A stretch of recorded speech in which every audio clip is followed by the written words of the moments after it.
नहीं आता जफर साहब, एक आंकड़ा लेके बैठा हूं और गलत बोलूं तो आप बताना, क्योंकि आप विद्वान व्यक्ति हो। सरसों के तेल के दाम 1 अप्रैल 2014 को तो 102 रुपए, आज है 214 रुपए। दूध के दाम 36 रुपए प्रति किलो लीटर थे 2014 में, आज है 48 रुपए। चावल जो 27 रुपए प्रति किलो मिल रहा था वो 48 रुपए में मिल रहा है। मूंगफली का तेल जो 158 में मिल रहा था वो आज 230 में मिल रहा है। गैस सिलेंडर पे मोदी जी ने टैक्स लगा के पिछले 1 साल में प्रतिदिन 1 रुपए से बढ़ा दिया। अब जफर साहब, इसमें मैं क्या अच्छा देखूं?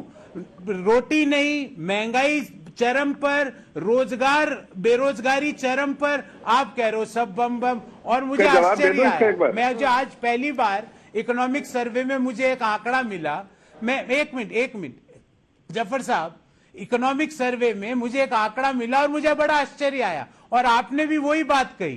पहली बार इकोनॉमिक सर्वे ये कह रहा है छोड़ दीजिए रोजगार को, इतने आईपीओ आए और इतने करोड़ के आईपीओ हो गए। अरे ये विकास के पैमाने हैं देश के लिए। जफर साहब बोल रहे हैं द स्ट्रीट को बहुत अच्छा लग रहा है। अरे विकास का पैमाना स्ट्रीट नहीं होता मेरे भाई, विकास का पैमाना एक गरीब आदमी की थाली होती है, एक मध्यम आय वर्गीय व्यक्ति की नौकरी होती है। थोड़ा सा रुक जाइए, सुनील अलग साहब भी हमारे साथ जुड़ गए, शुरुआती कमेंट सबसे ले लेते हैं। सैलरी होती है, के शेप्ड रिकवरी से कहा जा रहा है, जो कोरोना की मार के बाद आभा जो हम अर्थव्यवस्था में देख रहे हैं, हम चाहे टैक्स स्लैब में बढ़ोतरी की बात करें, रिबेट के लिए अलग अलग बातें करें, लेकिन ओवरऑल जो बड़ी तस्वीर, क्या कोरोना की मार से ये रिकवरी संतोषजनक है, जिसे के शेप रिकवरी कहा जा रहा है? के शेप तो है अंजना, और ये क्वाइट इंपॉर्टेंट इशू है, बिकॉज इनइक्वालिटी बढ़ गई है। तो एक्चुअली ये सही कह रहे हैं, पहली बार मैंने मेंशन देखा इकोनॉमिक सर्वे में प्राइमरी मार्केट्स का और कितना वेल्थ जनरेशन हुआ है। सुनील अलग से पूछते हैं, सुनील किस वजह से उन्होंने इस बारी ये भी अलूड किया है कि ऑलमोस्ट 1.8 लाख करोड़ रेज हुए हैं प्राइमरी मार्केट से, प्रेफरेंशियल इशू से। ये गवर्नमेंट क्या इंडिकेट करना चाहती है? बिकॉज दूसरे लेवल पे या दूसरे साइड पे बहुत एक्सट्रीम इनइक्वालिटी भी दिख रही है। अब देखिए, मेरे लिए तो 3 इंपॉर्टेंट चीजें हैं, चाहे जो भी आप कहें, हम किसी को इंप्रेस नहीं कर रहे हैं अपने पैनलिस्ट को। देखिए, आपके 2 दर्शक देख रहे हैं, उनके साथ मैं बात कर रहा हूं कि देखिए, अनएम्प्लॉयमेंट, इन्फ्लेशन और डिमांड जनरेशन, यही 3 चीज हैं जो बिग प्रॉब्लम्स हैं। अगर डिमांड बढ़ेगी तो ऑटोमेटिकली इंडस्ट्री भी कैपेक्स लाएगी, इंडस्ट्री फैक्ट्रीज लगाएगी, वो अनएम्प्लॉयमेंट भी जाएगा। तो डिमांड जनरेशन के लिए गवर्नमेंट ने बहुत ही अच्छा काम किया सप्लाई साइड में पिछले 3 साल से, और मैं कहता हूं कि उनपे, और वो गरीब लोगों को उन्होंने फ्री खाना भी दिया, सब कुछ दिया, लेकिन मिडिल क्लास के लिए उन्होंने 3 साल के लिए कुछ भी नहीं किया। तो हमें सोचना है कि द मिडिल क्लास, जो इन्फ्लेशन जो है, उनके लिए आप चाहे आप जो भी 5%, 5.3, 5.4 सब मैक्रो लेवल पे आती है। हर एक घर में कोई 15%, 10 to 15% बढ़ गया है, और मिडिल क्लास जो है वो बीच में स्क्वॉश हो रहा है। और अगर डिमांड जनरेशन उन लोगों ने नहीं किया तो ऑटोमेटिकली पूरी इकोनॉमी जो भी फोरकास्ट हो रही है वो गिरेगी। तो जो गरीब लोग हैं उनका तो बहुत ही अच्छा ख्याल किया, सप्लाई साइड का ख्याल किया। अब डिमांड साइड पे एक्सपेक्ट कर रहे हैं, जहां डिमांड बढ़ेगी अनएम्प्लॉयमेंट भी कम हो जाएगा और ऑटोमेटिकली इन्फ्लेशन भी, जो पैसे जो लग रहे हैं ना, देखिए आप जो अगर आप पैसे डायरेक्टली देंगे किसी के हाथ में, जो मिडिल इनकम ग्रुप है, तो अपर मिडिल इनकम ग्रुप जो है वो सेव करेगी, जो वो नहीं खर्च करेगी। इसलिए ख्याल रखना है हमें कि अगर पैसा आप इनडायरेक्टली देंगे तो ज्यादा फायदा होगा।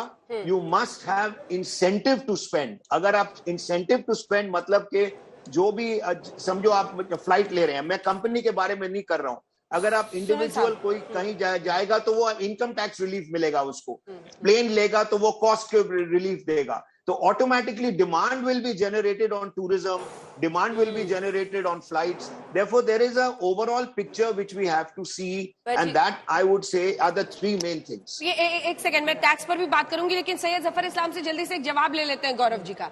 उन्होंने महंगाई में तमाम दरें आपको गिनाई, सर आपका तो एक शब्द का जवाब होगा ना, राष्ट्रवाद। देखिए, वो कह रहे थे नहीं, राष्ट्रवाद में देश को उलझाए रखिए, महंगाई जिस तरह से बेलगाम होकर बढ़ रही है उस पर कोई जवाब तो मिलता नहीं है आप लोगों से। अंजना जी देखिए, 2-3 बातें कहूंगा। पहली बात कि WPI जो है वो आज उस पर जो बड़ा है, उसकी वजह से उसकी जो सप्लाई साइड डिसरप्शन हुआ था, ग्लोबल कमोडिटी प्राइस जो बढ़े, उसका इम्पैक्ट जो है WPI में सभी जगह देखा गया, यहाँ से दुनिया के हर कोने में। आपको देखना है, एक आम आदमी को CPI जो है वो देखना पड़ता है। CPI जो है, जो कंज्यूमर प्राइस इंडेक्स है, वो पिछले आप 7 सालों से देखिए उठा के कि किस तरह से हमने जो है मेंटेन किया है। खास के एक कमिटी बनाई गई है, MPC कमिटी, जो मॉनिटर करती है।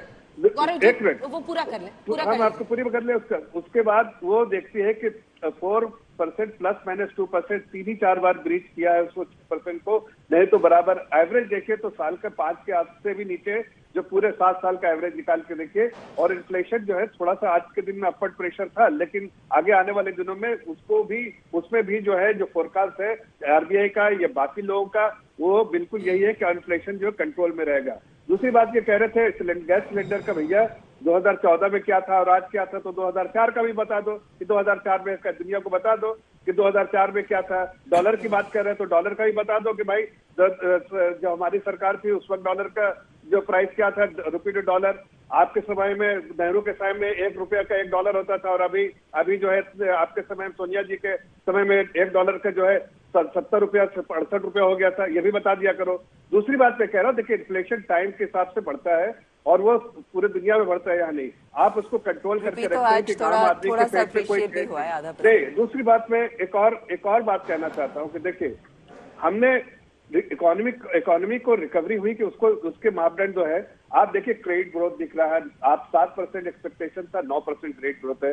कैपेसिटी यूटिलाइजेशन जो है वो 70% का हो गया। किसी भी इंडस्ट्री में प्राइवेट इन्वेस्टमेंट उस वक्त होना लगता है जब 75% कैपेसिटी यूटिलाइजेशन हो जाता है, तो वो उसके नजदीक जा रहे हैं। और हमें उम्मीद है कि बैंक जिस तरह से कैपिटलाइज किया गया, बैंक अच्छी हालत में है, इन्होंने जिस बुरे हालत में छोड़ा था, आज कैपिटलाइज है बैंक, तो जाहिर है स्थिति में है कि वो लोन दे सके और प्राइवेट कंपनियां उस पर प्राइवेट कैपेक्स शुरू हो जाएगा।